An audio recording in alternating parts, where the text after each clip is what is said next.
everyone, it's Alicia and welcome into my kitchen. Today we're going to be making a recipe from the man, the myth, the legend himself, Chef John. He has been on YouTube for years.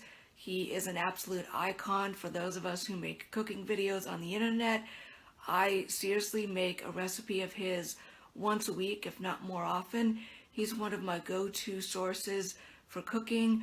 My family has come to love his recipes too. He's just amazing.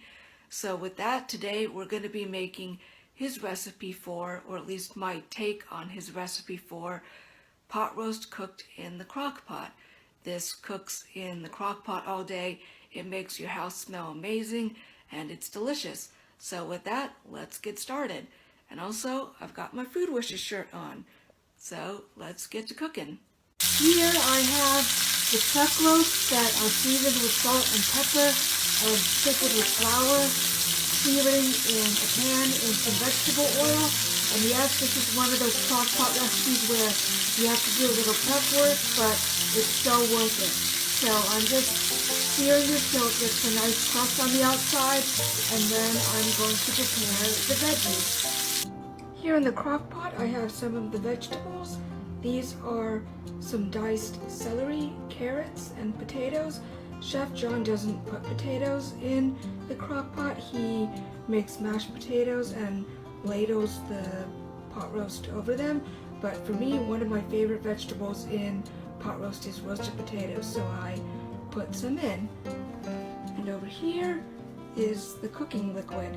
This is a mix of chicken broth and sautéed onion with some tomato paste and garlic, and Chef John also puts mushrooms in his, but I don't like mushrooms. It's not the taste. I like the taste of mushrooms, but I just can't get behind their rubbery texture, so I don't put mushrooms in mine, but you can if you want to.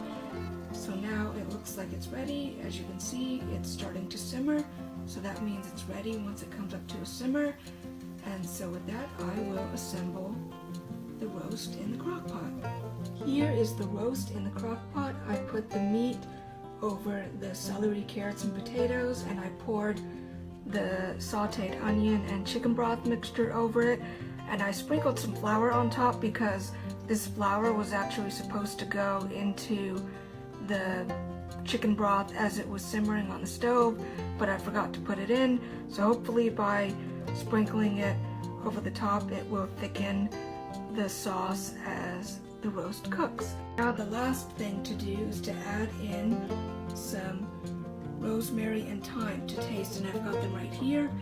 I'm using dried because it's what I happen to have, but you can use fresh too if you have it. And I'm doing a mix of 1 teaspoon of rosemary and 2 teaspoons of thyme. Here's the roast with the herbs sprinkled on top. Now on goes the lid.